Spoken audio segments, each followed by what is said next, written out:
Cameras in Milwaukee Southern has issued a severe thunderstorm warning for Walworth County in southeastern Wisconsin, Rock County in south central Wisconsin, southwestern Waukesha County in southeastern Wisconsin, southeastern Dane County in south central Wisconsin, southern Jefferson County in southeastern Wisconsin until 7:30 p.m.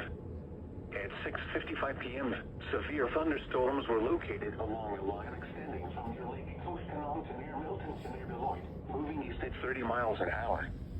Hazard, 60 miles an hour wind gusts. Source, radar indicated.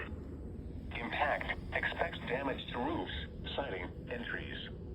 Locations impacted include Janesville, Beloit, Whitewater, Fort Atkinson, Elkhorn, Delavan, Jefferson, Milton, Edgerton, East Troy, Williams Bay, Walworth, Clinton, Palmyra, Fontana on Geneva Lake, Sharon, Darien, Lake Coast Canal, Como, and Richmond.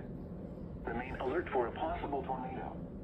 Tornadoes can develop quickly from severe thunderstorms. If you spot a tornado, go at once into the basement or small central room in a sturdy structure. For your protection, move to an interior room on the lowest floor of a building.